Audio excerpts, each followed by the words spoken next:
So we had the tractor for a year, and I will definitely say that this past year couldn't have happened without this tractor. Now, it could have been any 100+ horsepower tractor, but we couldn't afford any 100+ horsepower tractor, because it's about $1,000 a horsepower if you're to buy one of the name brands. So 120 horsepower tractor, base model, mind you, this is the base model, the 1104 TYM T1104, which unfortunately they've discontinued, I've heard.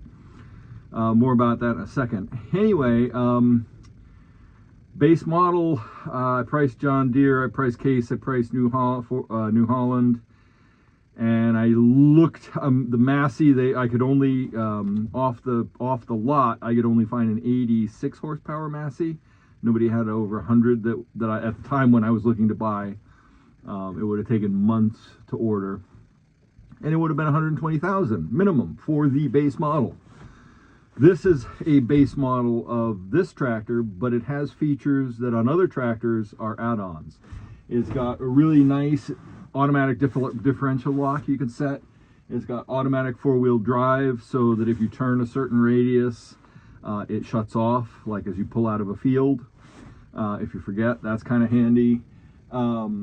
What I found really handy is it's got an automatic PTO, so that anytime you take it out of gear or put in the clutch, the PTO stops, which is really handy and for those times when you hit an obstacle with the mower and it swings back. I can put my foot on the clutch, stop, and it's not running the PTO at an oblique angle. That's really handy. Also, it has a feature that when you raise and lower the 3-point hitch, it turns the PTO off, or if you back up, it'll turn the PTO off. The 3-point hitch one, again, super handy when you're making a corner in the field mowing. You lift that mower up to avoid dragging it or cutting over what you've already cut. Turns the PTO off until you set it back down, and then there's enough momentum in the mower, it doesn't affect the power at all. I love that all. I love the 3-speed PTO. Running it in economy, I can mow some fields if they're flat and I'm not having to really go for it. Raking, tedding, all can happen at economy mode with PTO. I don't have to use 1,000 because I don't have any implements. The baler could be put into 1,000 RPM PT mode, but I don't see why. It works perfectly good on 540. So that works great. The fact you can take the PTO out of gear, which makes hooking up implements a breeze, that's fantastic. The shuttle shift, which is this little lever here, makes driving in the field phenomenal. I've only ever had a mechanical shuttle shift where you had to clutch with your foot. This has both automatic, you can shift in between forward and reverse and neutral just by moving the lever, but also I can shift the gearbox from the shift handle, pressing an electric clutch button and then shifting that way. So I don't ever have to touch the clutch pedal, which I didn't realize until I started using this tractor for baling and mowing and easing into windrows and things. Using the half-speed feature, you can just slow down that little bit more without adjusting the speed or the throttle. Amazing to be able just to go that little bit slower when you need to and then hit a button and bump it back up. Wonderful feature. And also, I didn't realize on any other tractor I've run, even with a shuttle shift, but with a regular mechanical clutch, having to take it in and out of forward and reverse, how straining that is after a full day of mowing in the field and having to do all kinds of corners and turns or any kind of spreading where you've got a lot of navigating and back and forthing to do. Your leg gets tired, and so having that, just at the end of the day, it's just that much more energy you have to do something else. So that's a great feature, and I didn't expect, I mean, it's standard on this tractor. I didn't expect that to be a thing. Things I don't like about the tractor, I mean, I like the spools. They work great.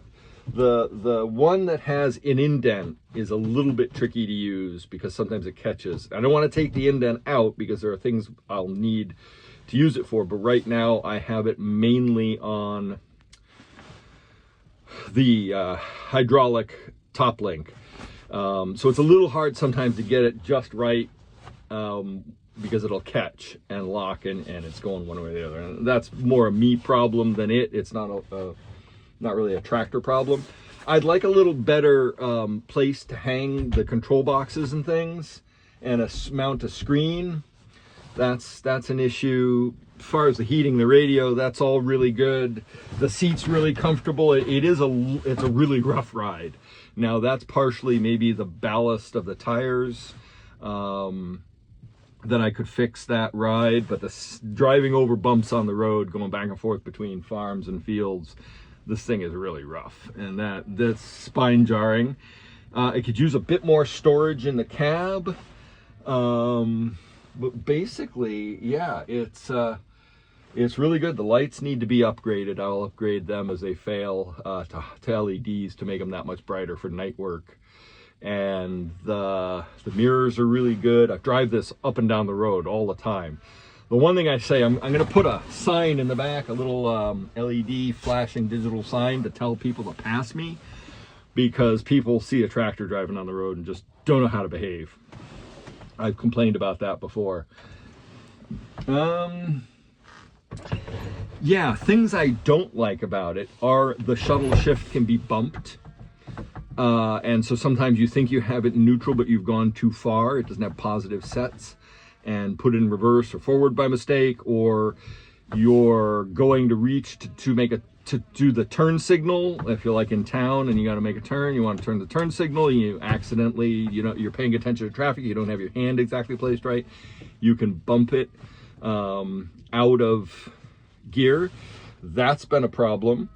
Here's something I love. I love the fact that it tells you when the parking brake's on. If you put it in gear, it beeps at you. If you're in too high a gear, when you engage the throttle, and if you engage the transmission to forward or reverse, and it's in too high a gear, it'll let you know. That's a little handy.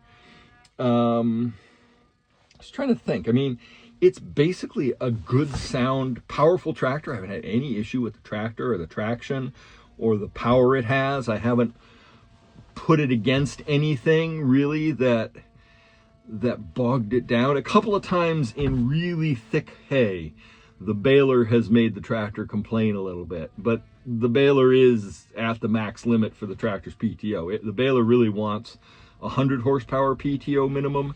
This tractor has like a 95 horsepower PTO. So yeah, there is that. And going up a hill trying to bale, I had to learn to not try to bale up a hill, or at least not try and finish a bale going up a hill, to try and time it so the hill going up hills was only starting a bale. That was really the only limitation. The loader is great. I wish I could see the implement better. That's a real problem. I'm gonna have to put a camera in here this year, I think. It could definitely, the new model, the 115 and 130 that are replacing this model, a tractor in the TYM line, they have screens. And I really wish this had a screen that told me some more engine metrics. The panel is very basic. It just has fuel and temperature and PTO speed or RPM and road speed and a couple other lights and some indicator lights. It doesn't tell you anything about oil pressure or digital speed, or the error codes are really small and hard to see. That could be improved. So having a screen would be great. A couple other things that and none of this is a deal breaker, because the cost of this tractor was so unbelievably economical, as it were, to be able to get it and get all these things done. And at some point I'll upgrade, and I'll upgrade within the TYM line, because I haven't had no issues. Well, I had the initial issue, which those videos I put out a year ago, roughly, talked about the DEF issue, and that was a dealership issue, not a tractor issue. I do have a short that causes the headlight fuse to blow, and I think it has to do with hooking up the baler or the trailers to the lights plug in the back. Because I haven't had an issue all winter. I took the loader off, and when I was putting it back on one day, I got skewed in the harness, as it were, and cracked the headlight mount. And I thought that for a while it was letting moisture in, and that was what was shorting out the headlights. But I did some playing around with it. I haven't fixed it because it's not that big a deal. I do want to get the parts someday, but it's money that we don't really want to spend. Just cosmetics. If it had affected the lights, I would have, but I found out that it wasn't really that is causing the lights to short, because all winter and blowing rain and pounding snow, and the lights haven't tripped. But I haven't been hooking trailers up, so I think that's the key. So that's the only real issue I've had. I had gotten lazy, and in the winter you have to keep your fuel tank topped up, or on a day like today where it was bitter cold last night, the tank, a half empty fuel tank, heats up on a day like today. That cold air that's trapped in the headspace above the fuel condenses, and the water droplets fall down in, and over time you build up moisture in your fuel. That bit me this year. I had forgotten to start as the winter started. It was such a mild late fall and delay to winter that I kind of gotten complacent. I wasn't topping up the fuel all the time, and I had about a half a tank. And one day I went to feed, and the power just tanked from the tractor. And all it took was putting in some diesel 911 additive and draining the moisture out of the fuel tank, and haven't had an issue since, knock on wood. In fact, I just topped up the fuel tank today because it was starting to get low towards half a tank. So that was a me issue, not a tractor issue.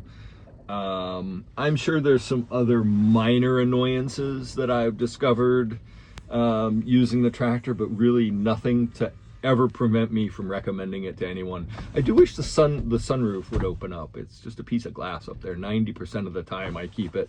In the summer I keep the screen over it because I don't want that light beaming down on me. I do wish it opened. Storage, could use more storage. More metal in here to mount brackets to for stuff. That would be good. Yeah, I don't have any complaints about this tractor, really. I'm so grateful that we got it, and that it's worked so well for us last year. It's coming up on, I do have to, 323 hours, so I probably have to double check and see. I did the 50-hour service at 50 hours. Got to put that video out. I think there's a 250-hour service that I should probably look at and plan for the 500-hour service. Which will be somewhere annoyingly in the middle of summer, I think. So I got a plan for that coming up. And as soon as the snow's gone and spring hits, I'm going to go through it again. I'll do a deep check on all the tractor, the bolts, and the tightness of everything, and give it some maintenance and love. Look at maybe getting that light replaced. I do want to get wheel weights. This tractor, I'm running it in 4-wheel drive, not so much because I need to right now for any kind of slippiness, but that I need to have the traction on the front wheels, because the bales are heavy enough that backing up the hill, the back wheels are light enough, they spin.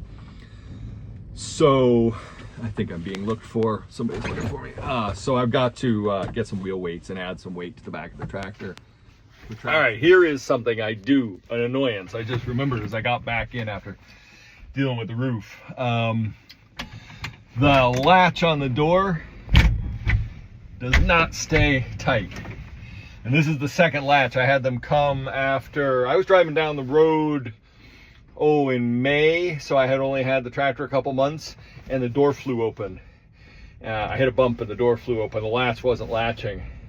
And they came out under warranty and replaced it. Scott's Recreation, or SR1, what they're called, does a great job that way. And one of the reasons we bought from them Again, not affiliated with them, not affiliated with the tractor. It's our own purchase, us and the bank. So it's happened again. This isn't latching as good as it should, as good as the non-used door does.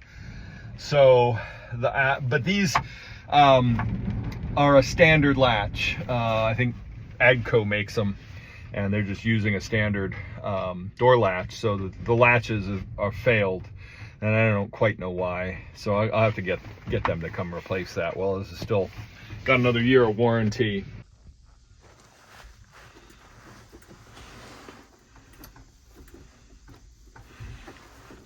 This should really have a cage around it so that you can't bump it. And the signal is down here, the turn signal indicator is down here. That's in kind of a bad place. I hit this with my knee all the time getting in and out. When you're here looking like this at this height, with the seat not fully inflated, you can't see the speedometers and that stuff. So you gotta lean forward, or if you're up just a little bit higher with the seat fully inflated, you can see it. Otherwise, great visibility. You can see, I mean, that snow doesn't help, but you can't see down the hood to the tip of the, and actually the arms are raised up, so you can't really even see them. That's my primary complaint, is hooking and unhooking implements is really hard. I got used to having the loader control here and the throttle here and the shift here. It would be nice if the throttle was actually like right here. The 3-point arm control, I figured that all out. That's all good. Buttons back there. PTO button's great there. It's easy to turn the PTO off in a hurry if you need to. Yeah, I've had to make a kludge to mount the baler controller, and this is an iPad mount, which doesn't really work that well because this is the only rail I've got. I'd like to put a table in here of some kind, because the drink cup holder is over here and it's behind you, so to get your beverage out and come to drink it while you're driving is a pain. So yeah, having a little table here would be really nice, with a cup rest in it. I know they sell for Fence and New Hollands and Massey's, they sell a table that goes there, but it's like $400. I'm not spending $400 on that. I'll make something, figure it out. I was searching for a toolbox bag option for just to keep some tools in the cab for maintenance and things. So I've come up with this little cloth bag on the floor. It works okay. It's easy to pull out and do something with if I need to work on something in the field. I have the fire extinguisher on the floor by the bag. I need to mount it somewhere, and again, I haven't found a nice spot to mount it. Someplace you would think to do something like these little rails. I don't want to even put self-tapping screws into those, because those rails carry the coolant lines up to the heater core and the air conditioner.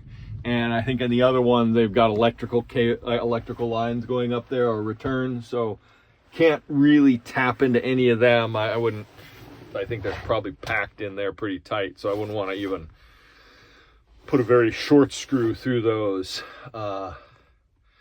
So that's a bit of a hassle. Visibility out the back is great. Outside, the connections, the 3-point hitch is amazing. Having the buttons outside to raise and lower the 3-point hitch. I do wish there was a PTO bump out there so you could just turn but if you take it out of gear, then you don't need that. You can just spin it by hand. But it would be handy for operating some things out there with the PTO button outside. That'd be handy. But the 3-point hitch raise and lower is fantastic having out there. This has been, among all the tractors I've used, the easiest to hook implements up to, because of that lift, because of how easy it is to adjust the height between the two different 3-point hitch arms, and the little bit of extension on the sleeves. I kind of wish we had hooks in this country where you keep a ball on your implements and the hooks come up and connect the ball, kind of like on my hydraulic top link. But because that's easier to hook up to. For some reason we don't use those here, and I don't know why. And I do wish we had a better option for hooking trailers up to this thing. It has no brake controller, so any trailer I put on here, I have to have an independent brake controller for if it's heavy enough to need brakes, because this has no external brake controller option. That is a problem. Most American base model tractors, in fact, even the expensive ones I was talking about before, of the major brands, don't come with those. They're a premium option to add any kind of even electric brake control, or even a socket out there for lights, but also hydraulic or air brakes, which I would think would be great to have on a tractor. So the more I think about it, the more I use the tractor for everything, because we got rid of the truck. I mean, remember, I had the accident, guy almost killed me, T-boned the nice heavy-duty 1-ton 5500, and that's how we ended up with this tractor, because I said, all right, well, we're not gonna have a pickup, I'm gonna use a tractor for local stuff and borrow a pickup when we need. And turns out I don't need to borrow a pickup that often. I was driving that big, massive, wonderful truck around, and granted, I was doing some more construction type stuff and hauling things back and forth and hauling stuff for the sawmill more back then than I have been. But having just the tractor, if I can get an appropriate trailer this year, I won't really need to replace the pickup for local stuff at all. It's just not necessary. So having a decent way to brake for the trailers would be handy. Like I said, I've hauled 4, 5, 6 head of cattle to slaughter with this in the horse trailer. Works great. A little slow, and going over to the farthest hay fields, a little slow, and people can be crazy on the roads, but yeah, not a problem driving this tractor anywhere that I need to go. So yeah, after a year and putting 323 hours on this, winter to winter in all weather that we've had, this has just been a great tractor. I don't hesitate to recommend the bigger TYM tractors, because you know, I do wish we could have afforded to get the next size bigger, the 115 instead of this 1104. But you know, we've got it, and it was the right price, the right time, and made the upgrade to everything on the farm possible. I mean, I didn't realize how much our old tractor was holding us back. It was 40 horse. It was a bullish 40 horse. I mean, I used that thing more like a 50 horse at times, but it did have its limitations. It was incredibly slow. It was old and worn out and incredibly temperamental. And you know, every time I borrowed my buddy's 50 horsepower tractor, I was reminded of that. But yeah, this tractor and the power, I don't think I'll go back for most things below 100 horse. It's just for hauling stuff and doing the field work. At first I thought this tractor was going to be too big, and it is a little big for how things are configured here. And it's only since I've done a full year now with the tractor here and have worked this winter with how things are that I really grasp what I need to do to make this a little bit easier to drive this tractor around here. And that's what I'll be doing this spring and going forward into the summer, is making it a little bit more practical to use the tractor here. Because I could, you know, a smaller tractor would be better, a little bit more maneuverable, but actually what I think I need is actually a bigger tractor than this. If we expand and go down the road a few years, I'd like a better, bigger baler with more knives, because I really love the chopped hay that this one produces, and so a few more knives would make better chop silage. And I'd like to be able to haul bigger trailers, a more amount of bales. The maximum this will take is about 10 silage bales back from any field, and the further fields, you know, we get into 90, 100 bales. That's a lot of trips back and forth. And my buddy's gooseneck only holds 10 bales, so that's kind of slow.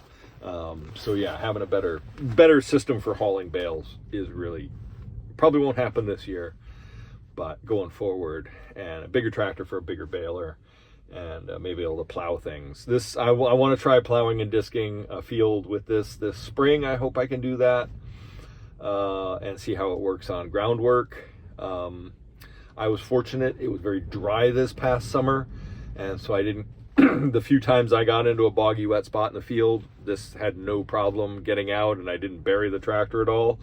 I try to avoid doing that. My other tractor, the little 40 horse, would, partly because it was underpowered, would just bog down, and then you were stuck. And that tractor's only, what, 4,000 pounds lighter than this, and a lot less power, and a lot smaller, but not that much weight reduction. So the wider tires, the bigger tires on this really help, I think. Two things I forgot to mention about the tractor when I was talking about it the other day, and that is the gearbox. And I just actually thought of another, the light. This light should come on when the door opens, and it doesn't. Now, I don't remember it ever, so maybe it's not an option, or maybe it's not a thing, but I'm just saying it should. The lights should come on when the door opens. I know in the bigger version, the 130, the T1104, I think when you open the door, the light comes on. It should in this tractor, but this light has never worked. I haven't chased it. I haven't put it in a warranty. It's just annoying the few times I've needed it, it hasn't worked. So that's an annoyance. But the gearbox, I was watching another tractor video of somebody else, and it was a premium tractor. It was expensive, better brand. It was a class tractor. It only had 16 gears. And this one has, not to boast or be one-upman or anything, this tractor has 32 gears. Now, I haven't necessarily used all those gears, but it's got a 4-speed main shift, and each of those is split, so that's really 8 speeds. And then it's got 4 ranges. So the creep gear, I think I've used it twice. It's perfect if you want to set the tractor and go, like if you're pulling a big lettuce harvester or something through the field that requires, walking speeds. I can imagine using it for something like that, or for laying plastic or something on row crops, that kind of stuff, vegetable crops. It's not really practical in animal agriculture, and I've used it a couple times when I was trying to carefully maneuver around something. But then creep 1 on the gear, so C1, is so unbelievably slow. It's less than walking pace. And I don't see use for it, but it's there. Creep 4 is actually just a hair slower than low 1.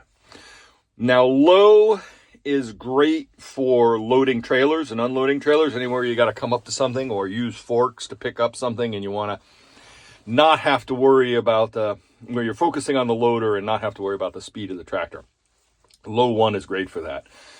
And if you want to bump it up and go that little bit more, then you can hit the high, the rabbit and turtle. You can go rabbit instead of turtle, and that is good. Mostly I drive and do field work in the medium range because it's more like low on my previous tractor. The low on here is very slow, but again, really great for doing loader work, cleaning, coming up, picking up bales, loading a trailer, unloading a trailer, stuff like that. High, only practical for on the road. And when you're out there, high 1, high 2, even in rabbit mode, a little bit slow on the road. In fact, there's very little difference between gear 1 and 2 in the high range. It's mainly 2, 3, and 4.